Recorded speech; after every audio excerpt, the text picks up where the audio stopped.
Hello team players. So I've changed the layout of these build videos quite a bit. Those of you that came from my random character generation short have an idea of what I'm talking about. But for those who don't, effectively I am rolling completely randomly to determine basically everything but feats. Will these builds be optimal? Maybe, maybe not. It all depends on what I roll.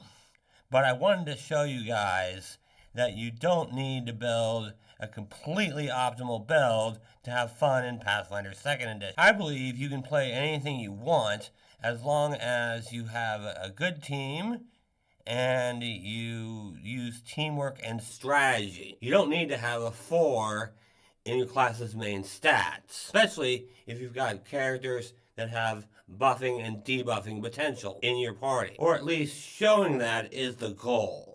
Today's build, I've rolled a Yaksha Necromancer. Let's dive in. So Yakshas do get a penalty to intelligence, which is what our spells will go off of. But luckily for us, Necromancers are occult casters, which means we have access to a ton of buff spells that will not use our intelligence at all. We are going to be using our spell DC some in this build, actually quite a bit more than you think, which means we're going to have to rely on our other teammates to help us out with our lower intelligence. Or the other way you can do it is by taking the 2 free boosts rather than the boost that Yakshas give us. For our heritage, we rolled Respite of 1,000 Roofs, which gives us training in crafting and cooking lore.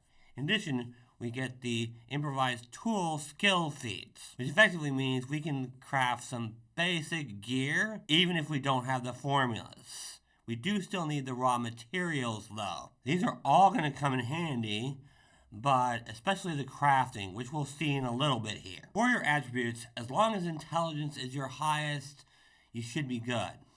You also need decent dexterity.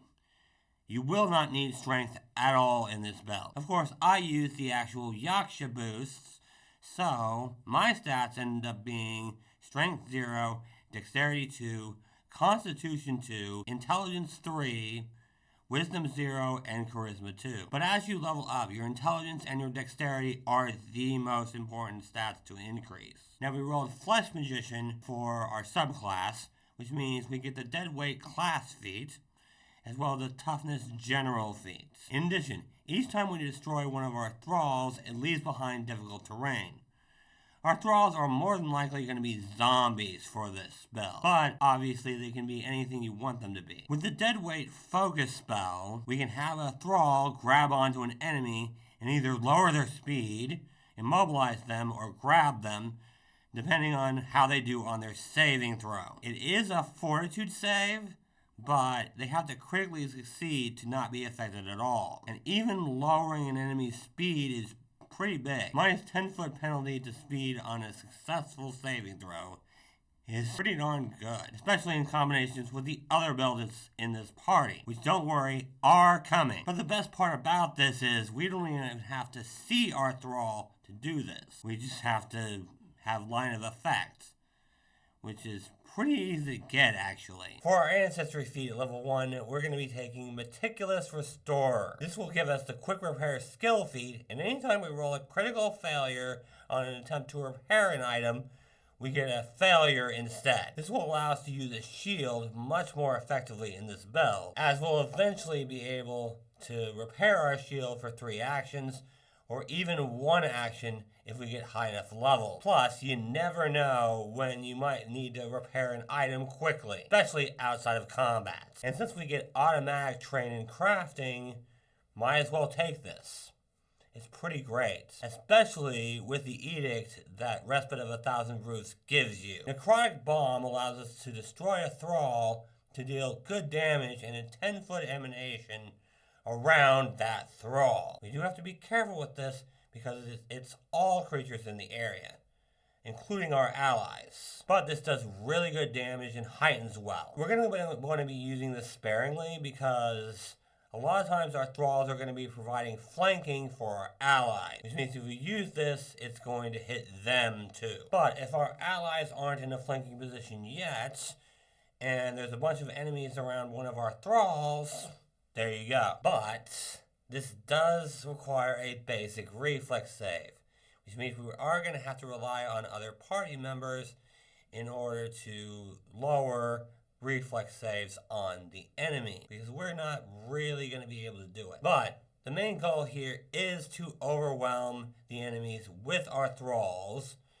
and also buff our allies. Now we move on to level 4, and we're going to take Draining Strike. This is definitely a ranged Necromancer build, but we don't have to make a melee strike for this. So we can make a ranged strike, and if we hit, we can destroy up to 3 thralls near us or our target. This strike also deals 1d4 spirit damage, and we would get back 1d4 hit points. But that last part doesn't matter. Remember that every time we destroy a thrall, we get difficult terrain where that thrall was, which means we can create a bunch of difficult terrain by destroying 3 thralls around our targets or ourselves, which means it's going to be hard for enemies to get away from other members of the party, and that's why we're taking this. The spirit damage and the healing is good, but not great.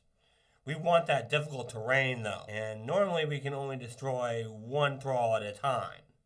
But this lets us do up to 3. For our Ancestry feat, level 5, we're going to take Stem the Tide. This gives us Protector Tree as an innate spell, and it heightens with us. It's not going to be as good as if we had the spell on our spell list, but what this does do is help us with damage against our allies and ourselves. What this also means is that if we put this next to our thralls, and the tree happens to take all the damage, that means our thralls get to stay up, even though they are automatically hit, because the tree takes the damage first. Also remember that when our thralls are destroyed, they leave behind difficult terrain, making it even harder for enemies to leave the area. At level 6 is when we'll want to take our Alchemist dedication. Remember that void damage isn't always the best type of damage to do.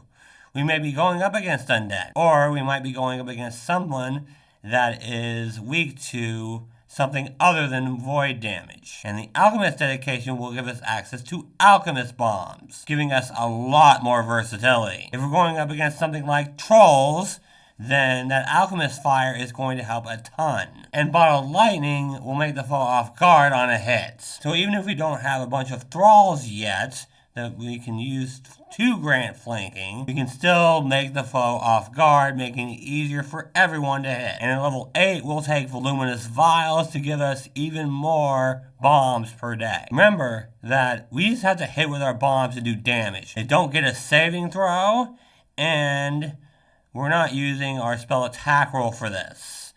Intelligence only determines how many bombs we get per day. And we're going to want to be using these bombs a lot more than our thralls, since our bombs don't go off intelligence. For our level 9 Ancestry feat, we're going to go with Horn and Bone Incantation. This effectively allows us to cast Animal Form and Humanoid Form as innate spells.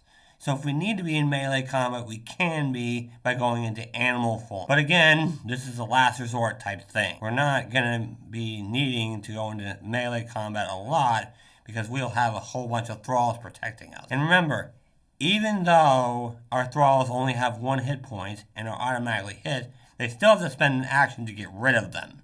And that's the main thing, if we don't use them for a necrotic bomb or another focus spell. Smart enemies are going to go after us, sure, but most enemies are not that smart.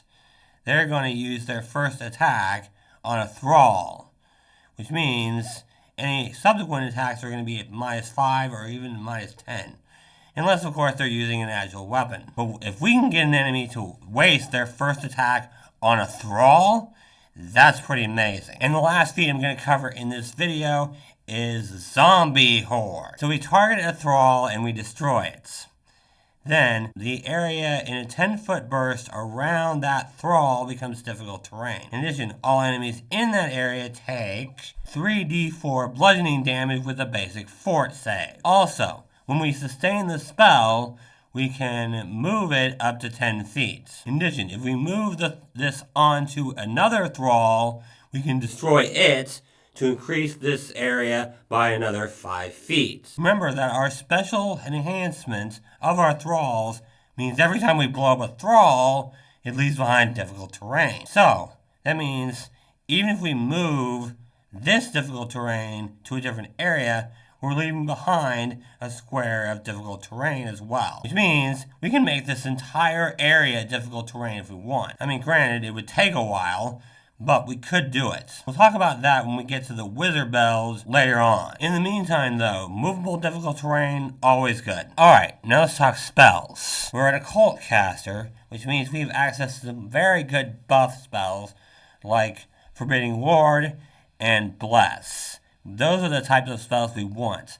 Ones that don't have spell attack rolls or DCs. We still want high intelligence for our focus spells, but we're not going to be using those all that often. We mostly want to be attacking with our zombies when we can, buffing our allies, and doing elemental damage in the spells, none of which really require intelligence. We are definitely going to be wanting to use that necrotic bomb more than our other focus spells, but we don't want to rely on our intelligence too much since we are taking a penalty to it. We can have some debuff spells in this build, but as a Necromancer, we don't have a huge amount of spells. In fact, we probably have less than other spellcasters, which is kind of a big deal. So be very careful about what spells you actually prepare. If you've got free Archetype, obviously you can take your Alchemist dedication over there. That will allow you to take other feats in place of where I took the Alchemist feats. But there are a few other archetypes that would be good for this build.